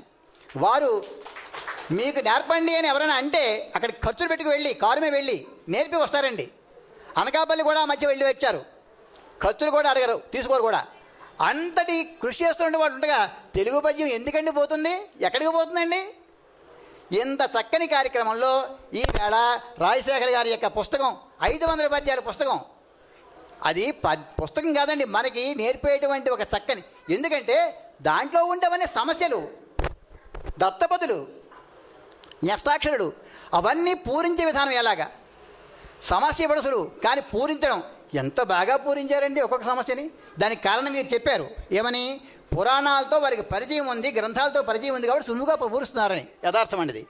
చాలా ఆ మధ్య ఇక్కడ మనకి అంబరీషోపాఖ్యానం చెప్పారు మనకి, ఇక్కడే కదండి అంబరీషోపాఖ్యానం మీద ఉపన్యాసం చెప్పారు వారు. ఆ వేళ నేను ఎంతో ప్రయత్నం చేసి రావాలనుకున్నాను, కానీ సమయానికి ట్రైన్ రాలేదు కాబట్టి నేను లేట్ అయిపోయాను, రాలేకపోయాను ఆ వేళ. అటువంటి మహానుభావుడు వారిని మనసారా అభినందిస్తున్నాను. అలాగే మనకి కనిశంకరయ్య గారిని ఇంకా ఎందరికో అతను ప్రేరణిస్తూ అద్భుతంగా మంచి మంచి పద్యాలే కాదు కావ్యాలు కూడా వ్రాయించేటువంటి సామర్థ్యాన్ని కలిగించాలని భగవంతుడు ఆ శక్తి అతనికి ఇస్తూ అనేక మంది ప్రేరణగా ఉండాలని నేను కోరుకుంటున్నాను. ఇంకా హరినాథ్ గారి గురించి ఈవేళ పేపర్లో పడిందండి. హరినాథ్ గారు శ్రీకాకుళం వారిది, అవధాని, సహృదయులు. తిరుపతిలో జరిగినటువంటి ప్రపంచ తెలుగు మహాసభలకు వచ్చారు, ఇక్కడ జరిగిన ప్రపంచ తెలుగు మహాసభలకు వచ్చారు. రాజశేఖర్ గారికి సహపాఠకులు రండి వారు, అది ఎంత అదృష్టం చూడండి. కానీ ఇంకా ఇక్కడ మనకి శ్రీనివాసులు గారు ఉన్నారు, వారు కళాశాల అధ్యక్షులుగా ఉండి అనేక మంది విద్యార్థులకి ఎంతో చక్కని బోధ చేస్తూ అవధానం చెప్పారండి. అలాంటి బోధ పొందిన వారిలో నా తమ్ముడు ప్రసాద్ ఎక్కడో సార్ నిలబడు. ఇంకా వారి యొక్క శిష్యులు వీరు కాకినాడ నుంచి ప్రత్యేకించి చూడడానికి వచ్చారు కార్యక్రమాన్ని. అతను కూడా టీ శతకం ఒకటి రాశాడు. ఇక్కడ మన గిట్టుబాబు అతను కూడా టీ శతకం రాశాడు. 2 టీ శతకాలు ఒకసారి ఎలా రాశారా అంటే అప్పుడు ఇతను నువ్వేం మార్చావు అది పేరు తేనేటి అని మార్చాడు అతను. అందుకని అలాంటి విత్తనాలు వేసిన మహానుభావులు మన సూరం శ్రీనివాసులు గారు. ప్రజ్ఞావంతులు ఎప్పుడూ కూడా చిరునవ్వుతో కూర్చుంటారు కానీ ఎక్కువ మాట్లాడరండి. ఇప్పటిదాకా చూడండి వారి ముఖంలో చిరునవ్వు తప్ప మనకు కనబడదు. అటువంటి ఇంకొకటి ఇతని యొక్క శిష్యులు ఒకరు 2 అమ్మాయిలకి నేత్రావధానం అప్పారండి. నేత్రావధానం అంటే కళ్ళతో మనం రాసింది ఒక అమ్మాయి చదువుతుంది, అది కళ్ళతో సూచిస్తుంది, ఆ అమ్మాయి రాస్తుంది. ఇప్పుడు ఈ కాగితం మన దగ్గర ఉంటుంది, అది ఆ అమ్మాయి చదువుతుంది ఏంటి రాసిందో అంటే ఆ అమ్మాయికి తెలియదు ఇది రాసింది ఏంటో. ఈ అమ్మాయికి ఇస్తాం మనం, మొదటి అమ్మాయికి. ఈ అమ్మాయి చదువుతుంది, కళ్ళతో సూచిస్తుంది ఇలాగని, ఆ అమ్మాయి రాసిస్తుంది అక్కడ. ఆ తర్వాత చదువుతారు. అది ఒకటే. ఎంత కష్టమైన కార్యక్రమం అనేది. అది మప్పినటువంటి శిష్యుడు వారి యొక్క శిష్యుడు, ఆ గురువు ఇతని శిష్యుడు. అటువంటి మహానుభావులందరి యొక్క సమక్షంలో ఈవేళ ఈ అదృష్టం నాకు పండింది. కృష్ణారెడ్డి గారు లాంటి ఇతను కృష్ణదేవరాయలతో సమానంగా మనకి ఈ రెడ్డి గారు. అటువంటి వారు ఇలాంటి కార్యక్రమాలు ఇంకా ఎక్కువ మన చేతికి పెట్టిస్తూ మనందరికీ కూడా వారి అభిమానాన్ని పంచుతూ ఉంటారని ఈ అవకాశం ఇచ్చిన మీ అందరికీ కూడా నా ధన్యవాదాలు చెప్పుకుంటూ నమస్కారం. నేత్రాలకు చికిత్స అయిన హృదయనేత్రంతో ఇద్దరిని పరామర్శించినందుకు, రసావిష్కరణ చేసినందుకు ప్రత్యేక ధన్యవాదాలు తెలియజేస్తూ తదుపరి మనం ఇక ఆవిష్కరణకి వెళ్దాం. రోజుకో పద్యం శంకరాభరణం ఎవరి కలం నుండి జాలువారింది అంటే కోట రాజశేఖర్ గారి కలం. పద్యాలకు పెట్టిన కోట, తీయని తెలుగు పద్యాల ఊట, రమణీయపు శైలిలో నడిచే పద్యపు బాట కోటవారు.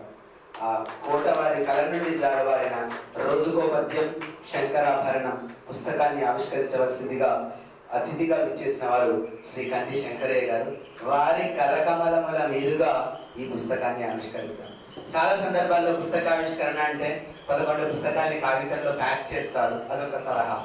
ఇంకొంతమంది ఏం చేస్తారంటే ఒక పాత్రలో పెట్టి పుస్తకాల పైన పూలు చల్లి పూలలో తీస్తారు, అదొక తరహా. ఇంకొక తరహా ఏమిటంటే ఇటీవల సైరా సినిమా ఆడియో ఫంక్షన్ జరిగిన తరుణంలో ఇట్లాగే సరిగ్గా షాల్లోనే ఆడియో సీడీ పెట్టి రిలీజ్ చేశారు. బహుశా ఆధునికతను అందిపుచ్చుకున్నటువంటి వయోవృద్ధులు వారు. కాబట్టి అదే తరహాలో ఈ పంచశతి ఆవిష్కరణ జరగాల్సిందిగా కంది శంకరయ్య గారి కరకమలముల మీదుగా జరిపిన తర్వాత అందరికీ పుస్తకాన్ని అందజేస్తారు. చప్పట్లు లేకపోతే ఆవిష్కరణకు ఔచిత్యం ఉండదు. చప్పట్లు లేకపోతే మన ఆరోగ్యాన్ని కూడా అంత బాగా ఉండదు. కాబట్టి ఔచిత్యం కోసం, ఆరోగ్యం కోసం మనం చప్పట్లు కొడదాం. ఒక పుస్తకం ఆవిష్కృతం అవుతుందంటే కవి హృదయంలో ఒక గొప్ప అలజడి అనేది రేకెత్తుతుంది. ఒక సంతోషం, ఒక ఆనందం, ఒక అనుభూతి, అనిర్వచనీయమైనటువంటి తాదాత్మ్యం ఆ కవి హృదయంలో, కవి కళ్ళల్లో మనకు కనిపిస్తుంది. ఆ ఆనందమే ఇప్పుడు మనం కోట రాజశేఖర్ గారి కళ్ళల్లో చూస్తున్నాం. ఆ అనుభూతిని మనం చూస్తూ ఉన్నాం.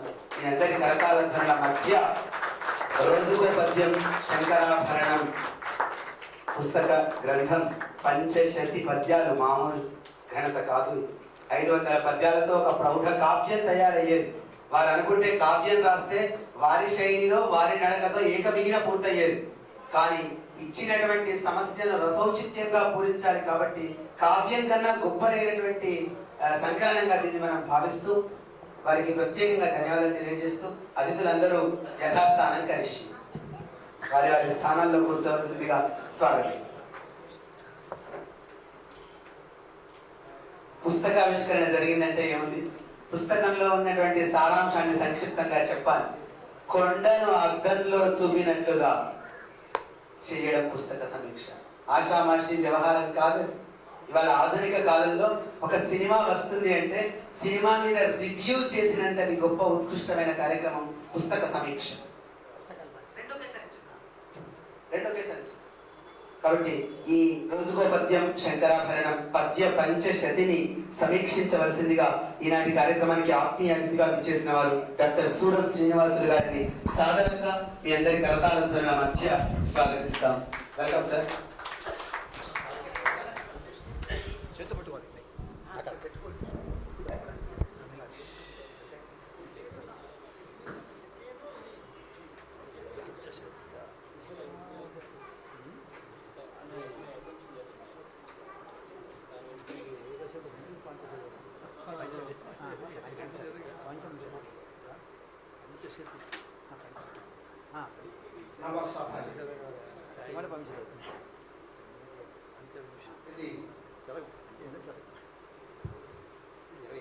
శంకరాభరణం ప్రచురణల వారి 13వ ప్రచురణ రోజుకో పద్యం శంకరాభరణం పద్య పంచశతి.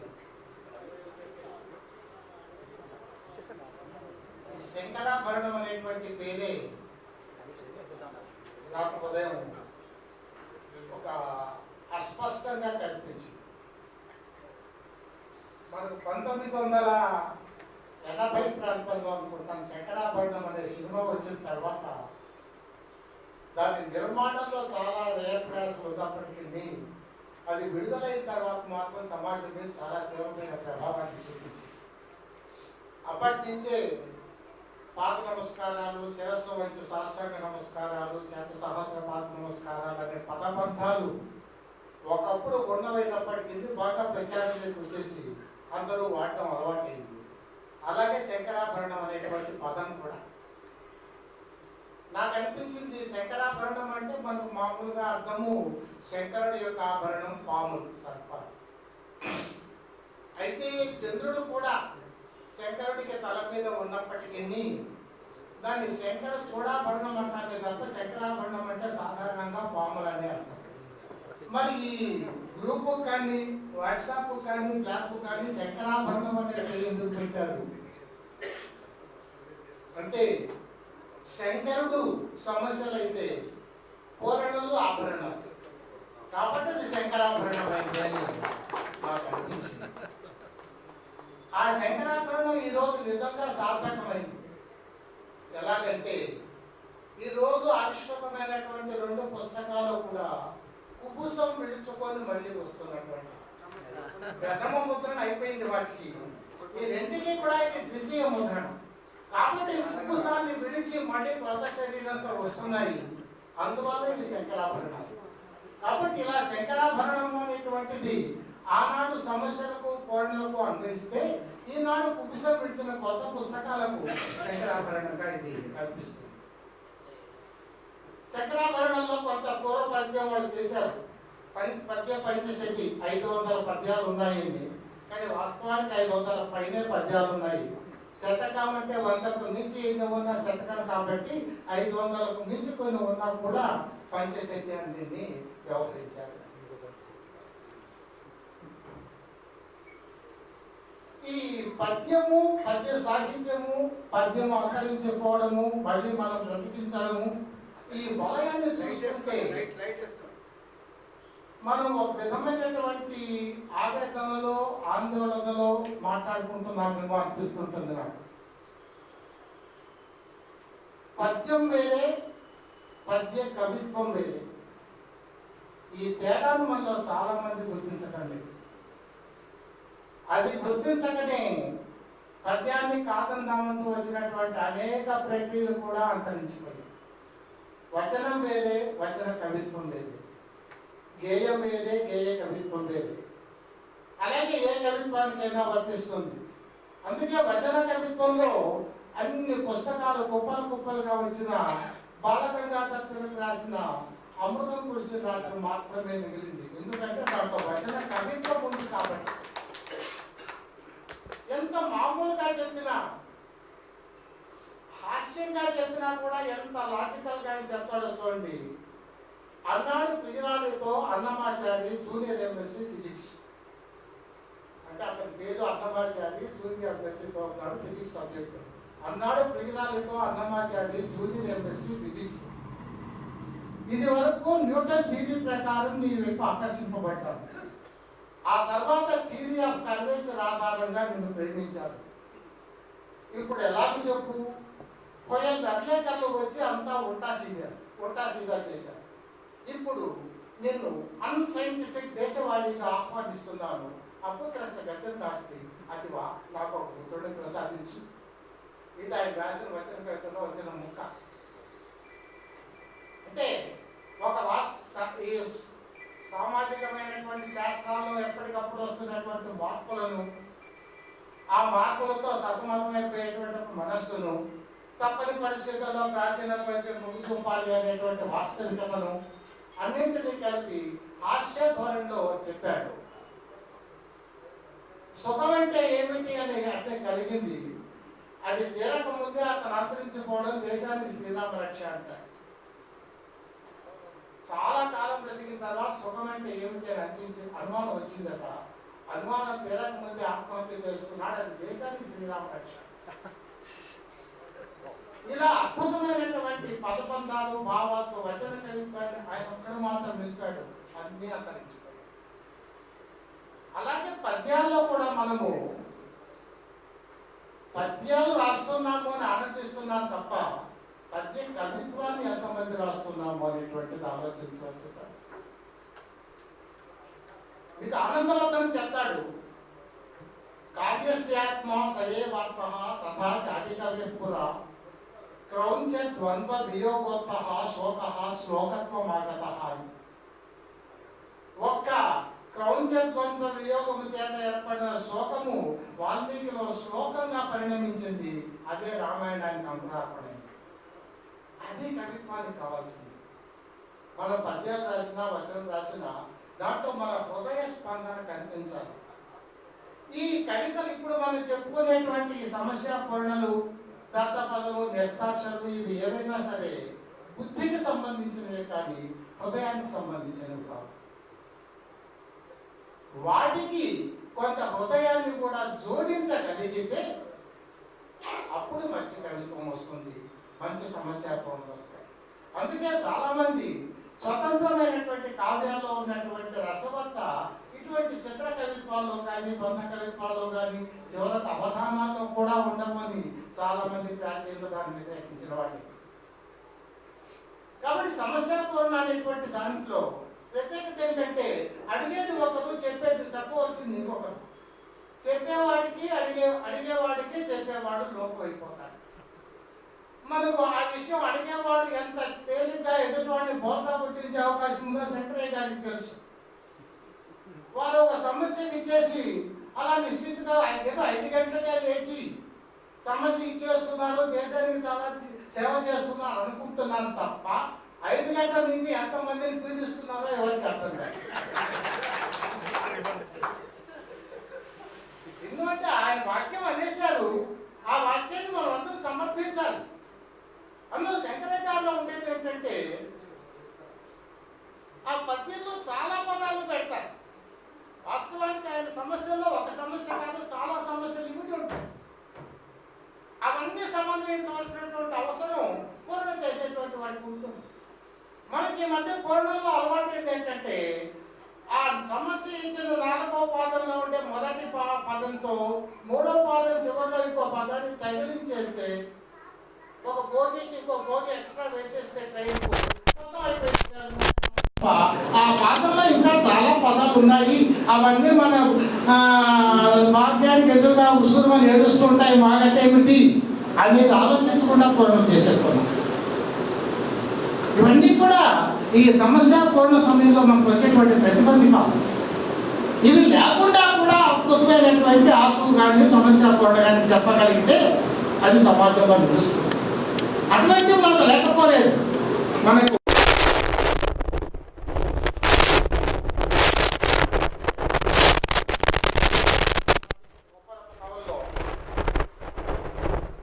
మంచి పద్యం ఉంది, వేలూరు శివరామ శాస్త్రి గారి గురించి చెప్తారు.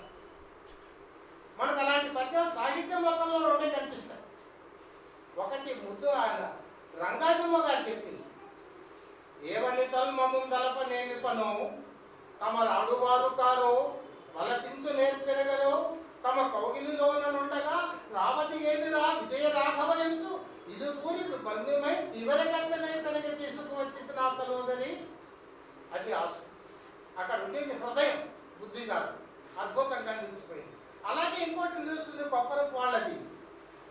ఆశలడంగి నీ గురుల అంతటి వారు ఎదిరింపలేక ఆవేశము దక్కియుండివి ఇక పిన్నవు కాగలవాడవు ఈ ఆసు కవిత్వ సింహములకు ఆగ్రహమును కలిగింపబోకు వత్స శివరామశాస్త్రి సుగుణాఢ్యుడవై యశమును గడింపుమా. వేలూరు శివరామశాస్త్రి గారు వీళ్లకు వ్యతిరేకంగా తిరుపతి వెంకటకోల శిష్యుడే వీళ్ళకు వ్యతిరేకంగా పద్యాలను రాసి పంచిపెడుతుంటే అప్పుడు ఆసుగా వాడు చెప్పింది, దీంట్లో చూడండి ఎంత శ్లేష, ఎంత ధ్వని. ఆశలాడానికి నీ గురుల అంతటి వారు, గురువుల అంతటి వారు. గురు శబ్దం గౌరవాన్ని సూచిస్తుంది, గురుత్వాన్ని. ఎదిరింపలేక ఆవేశము దక్కియుండిని ఇక పిన్నవు కాగలవాడు, కుర్రాడివి పైకి రావాల్సిన వాడు, పిన్నవు కాగలవాడు. మాలాంటి వాడిని ఎదిరించేపోతాం. ఈ ఆశు కవిత్వ సింహములకు ఆగ్రహమును కలిగింపబోకు వత్స శివరామశాస్త్రి గడింపుమా. ఇట్లాంటి సాహిత్యంలో కొన్నే ఉంటాయి. మనం ఎన్ని పద్యాలు రాసినా ఇలాంటివి కొన్ని సృష్టించగలగాలి. సృష్టించగలగాలి అంటే హృదయము బుద్ధి 2 కలవాలి. అసలు అప్పుడే ఉత్తమ కవిత్వం వస్తుంది, బుద్ధి హృదయం కలిసినప్పుడే. అలాంటి కలయికతో పద్య రచన కోసం ప్రయత్నిస్తున్నటువంటి వాళ్ళలో కోట రాజశేఖరం. ఎందుకంటే అతన్ని చూస్తే ఎంత నిరాడంబరంగా ఉంటాడో పద్యం కూడా అంతే నిరాడంబరంగా. పద్యంలో ఎక్కడా 2 పదాలకు మించిన సమాసం కనిపించదు. చిన్న పదాలతో, మామూలు పదాలతో చిన్నపిల్లవాళ్లకు వివరించి విడమర్చి చెప్పడానికి చేస్తున్న ప్రయత్నం లాగా ఉంటుంది పోరాటం. నిజానికి మహాకవిత్వం అంతా కూడా చాలా తక్కువ పదాలతో, చిన్న పదాలతో చేసి వాల్మీకి రామాయణం మొత్తం చాలా అద్భుతం. ఎవరికైనా సంస్కృతం ప్రాథమికంగా వచ్చిన వాళ్ళకి ఎవరికైనా అర్థమయ్యేటువంటి స్థాయిలో ఉంటుంది వాల్మీకి రామాయణం. కానీ అది వ్యవస్థాస్థితి గరేహ సంతస్యమహీననే అలా నిలిచిపోయేది. అటువంటి పదాడంబరం వైపు పోకుండా, అన్వయ క్లిష్టత వీలైనంత వరకు లేకుండా, తనకున్నటువంటి సరళ స్వభావాన్ని, సరళమైనటువంటి పదార్థ స్వరూపాన్ని వ్యక్తం చేస్తూ పద్యాలు రాసేటువంటి సమస్యాపూర్ణ చేసేటువంటి ప్రయత్నం ఈ శంకరాభరణంలో మనకు కనిపిస్తుంది. ఎందుకంటే ఒకే అర్థాన్ని ప్రౌఢంగా చెప్పచ్చు, మామూలుగాను సరళంగాను చెప్పచ్చు. ఉల్లాస ఫుల్ల పంకేరుహ బడల పతన్ మత్త పుష్పం దయాన విస్తార శోక దావానల వికల హృదాం కోక శివంతి నీనాం. ఇట్లా సమాసాలు వేసుకుంటూ పెద్ద పెద్ద చెప్పచ్చు. ఇంకా అలా కాకుండా రవి సంక్రాంత సౌభాగ్య మాన ప్రకాశతే, అది సూర్యోదయం ఎంత ప్రౌఢమో, ఇది చంద్రవందన చాలా ముష్టి. ఇట్లా కూడా చెప్పాలి. ఈ విధంగా చేసేటువంటి ప్రయత్నాల్లో చాలా సరళమైనటువంటి ఎక్కడ ప్రౌఢ పద ప్రయోగం వైపు పోకుండా ఉండేసేటువంటి ధోరణులు ఈ రాజశేఖర్ గారి ఈ పద్ధతిలో కనిపిస్తాయి. శంకరాభరణం మనం సమస్యాపూర్ణ అనేటువంటిది ఈనాటి కాదు, దాదాపు కాదంబరి రాసిన బాణుడి కాలంలో నుంచి వస్తుంది. అతను కదాచితు అక్షర చ్యుతక బిందు చ్యుతక మాత్యాచ్యుతక అతి గూఢ చతుర్థపాద ప్రహేళక ప్రధానాదిభి వనితాజన పరాన్ముఖ దివస మనయిషి అని బాణుడు ఆ సూత్రకుడు యొక్క దినచర్యను రాస్తాడు. అక్కడ అక్షర చ్యుతకము, మాత్రాచ్యుతము, బిందు చ్యుతకము, అతి గూఢ చతుర్థపాదము, ప్రహేళిక ఇలాంటి సాహితీ ప్రక్రియలన్నీ కూడా కనిపించేవాడు. బహుశా ఆనాటి అతి గూఢ చతుర్థపాదము అనేటువంటిది ఈనాటి సమస్య పనుల దగ్గరగా ఉండవచ్చు. ఇది ఎట్లా ఉంటుందంటే గూఢత్వము విరాట నగరేరం ఏ కీచకాదుపకీచకం అత్ర క్రియాపదం గుప్తం యోజానాది సపండిత. విరాట రమ్యమైనటువంటి విరాట నగరంలో కీచకం నుండి ఉపకీచకం వైపు ఇక్కడ క్రియాపదం ఉంది, ఏదో చెప్పండి, అది తెలిసిన వాడే పండితుడు. విహి ప్లస్ ఆట విరాట. విహి అంటే పక్షి, ఆట అంటే క్రియాపదం, అటు దాపం మీద ఆట తిరిగింది. సో పక్షి ఆట కీచకాదు ఉపకీచకం, కీచక నుండి ఉపకీచకం వైపు పక్షి తిరిగింది.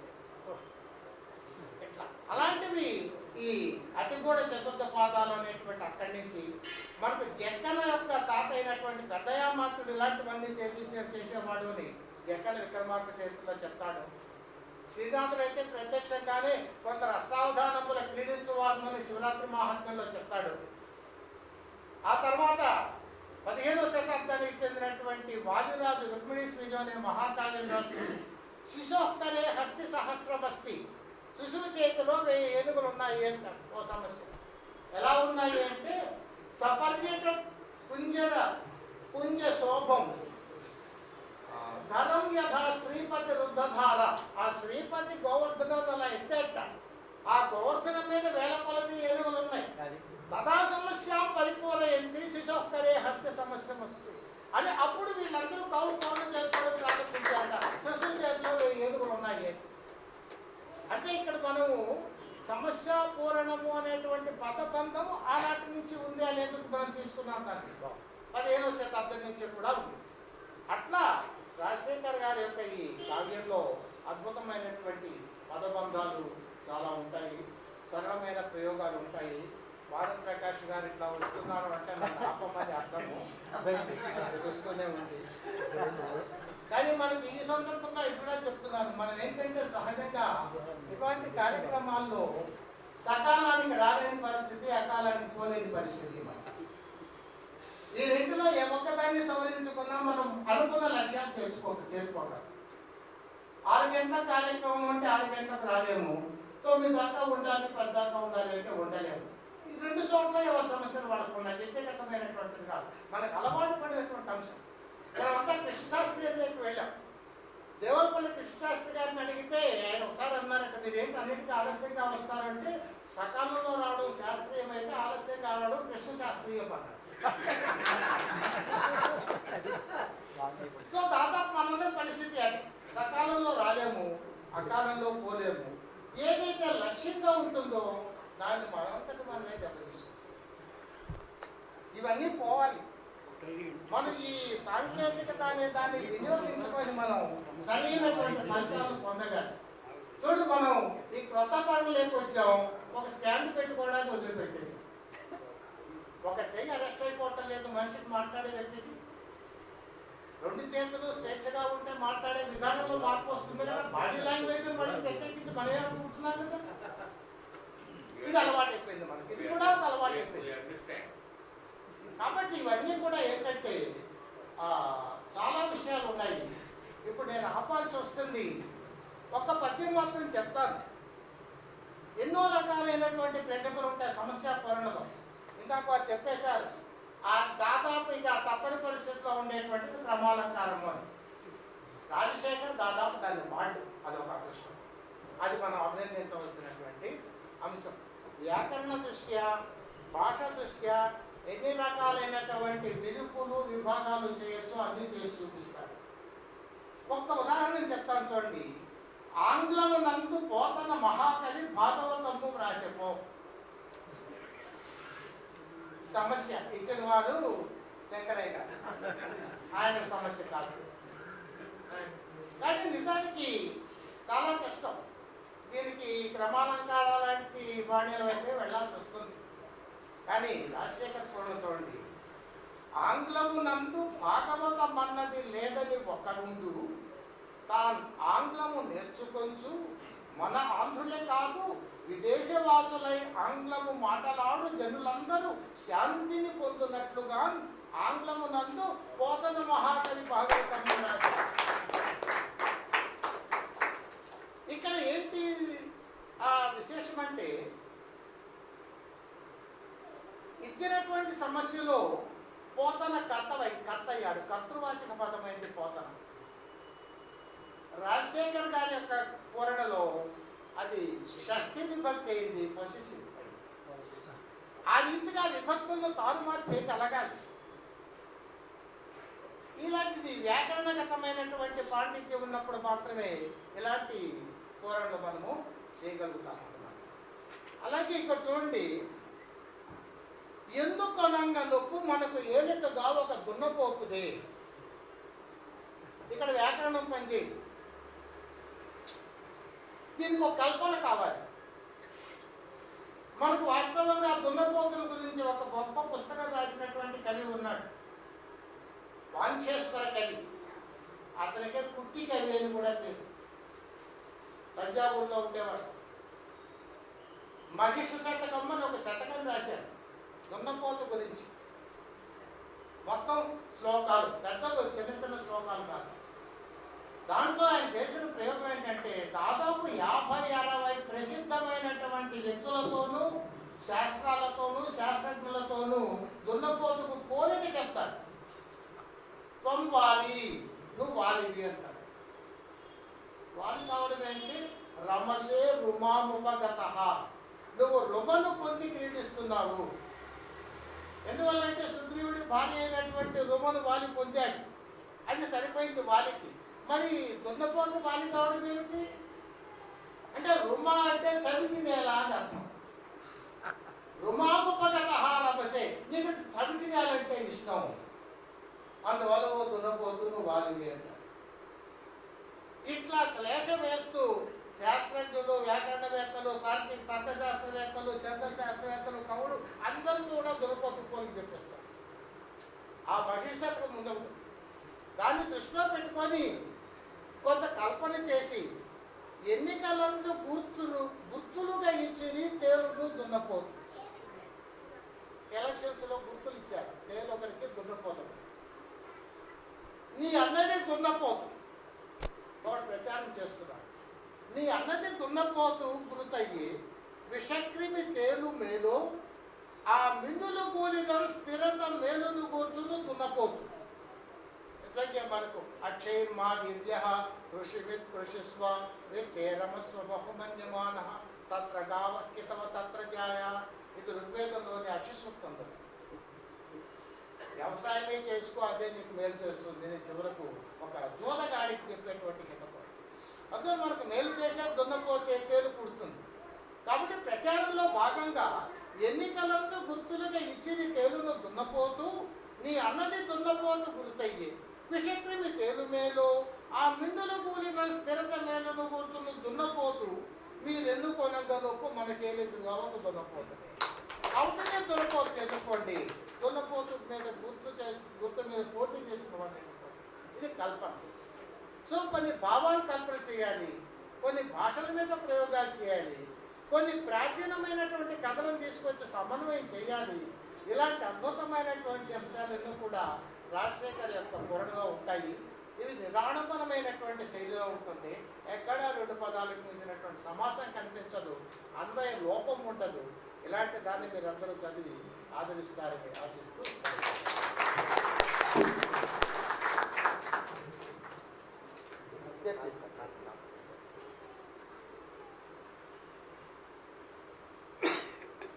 ధన్యవాదాలు సార్. నిజానికి మీకు సమయం విధించడం అనేది అది నిషేధం. నిజం చెప్పాలంటే ఆ పదమే నిషేధం. సమయం విధించడం అనే పదమే నిషేధం. ఒక మంచి మాట అన్నారు, ప్రక్రియను పట్టుకున్నారు, కవిత్వాన్ని విడిచిపెడుతున్నారు ఆధునికులు అనే పదం వాడారు.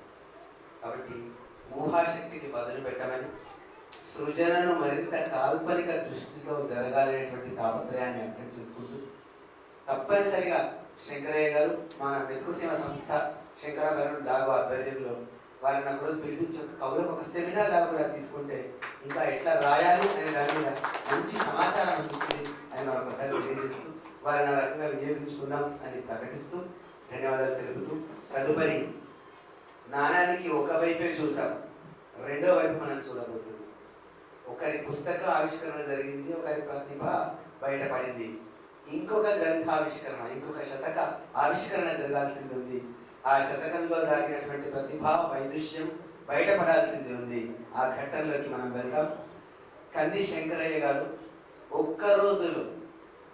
ఒక్కరోజు మనం ఏం చేస్తాం శివరాత్రి నాడు అంటే ఉపవాసం ఉంటాం, 2 శివుడి సినిమాలు చూస్తాం, లేదా 4 శివాలయాలు తిరిగి వస్తాం, లేదా ఇంకా కొంచెం జిజ్ఞాసులైతే శ్రీశైలానికి వెళ్ళి ఒక రాత్రి ఉండే ప్రయత్నం చేస్తాం. కానీ వారు శంకరయ్య గారు కదా, సమస్య పుచ్చక చక్రవర్తి కదా, పద్య సేద్యంలో తరిస్తున్నవారు కదా. అందుకే 108 పద్య పుష్పాలను సిద్ధం చేసి శివుని మెడలో వేశారు. అదే శంకర శతకం. శివరాత్రి రోజు జరిగినటువంటి మహత్కార్యం అని. ఆ శతకం పునరావిష్కరణ ఇప్పుడు జరగబోతుంది. శతకాన్ని ఆవిష్కరించవలసిందిగా కార్యక్రమానికి ఆత్మీయ అతిథిగా చేసిన వారు బహుభాషా కోవిదులు. నిజానికి నిరాడంబరత అనే పదాన్ని నేను వారిలో చూశాను, వారి నుంచి నేర్చుకున్నాను కూడా. చాలా చిత్తితల్లి విజయ్ కుమార్ గారి చేతుల మీదుగా పుస్తక ఆవిష్కరణ జరగాలి. తదనంతరం అందరికీ పుస్తకాన్ని వారు అందజేస్తారు. శంకర శతక ఆవిష్కరణ చిత్తితోటి విజయ్ కుమార్ గారి చేతుల మీదుగా మనందరి కరతాళ ధ్వనుల మధ్య ఎప్పుడైతే సెల్ ఫోన్ చేతిలోకి వచ్చిందో మనం ఫోటోలు తీయడంలో నిమగ్నమైపోతున్నాం, చప్పట్లు కొట్టడం మర్చిపోతున్నాం. కాబట్టి చప్పట్లు కొట్టడానికి ప్రారంభించారు.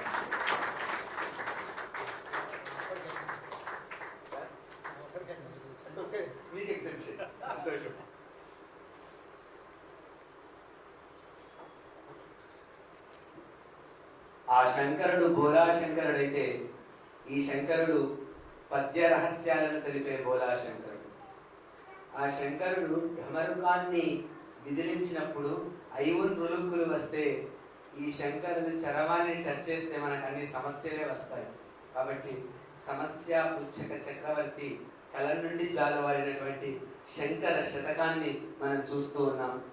శంకరాభరణం సమూహ నిర్వాహకుడిగా, పద్య విద్యా గురువుగా పేరు పొందిన శంకరయ్య గారికి మరొకసారి అభినందనలు తెలియజేస్తూ అతిథులందరూ వారి వారి స్థానాల్లో ఆశీర్వాదాలు కావాల్సిందిగా స్వాగతిస్తూ శంకర శతకాన్ని సమీక్షించవలసిందిగా శతావధాన ప్రభంజనంతో ఇటీవలే శ్రీకాకుళంలో సారస్వత పద మంజీరాలను మారుమ్రోగించిన వారు ఆముదాల మురళి గారు ఈ శంకర శతకాన్ని సమీక్ష చేయవలసిందిగా సాదరంగా స్వాగతిస్తూ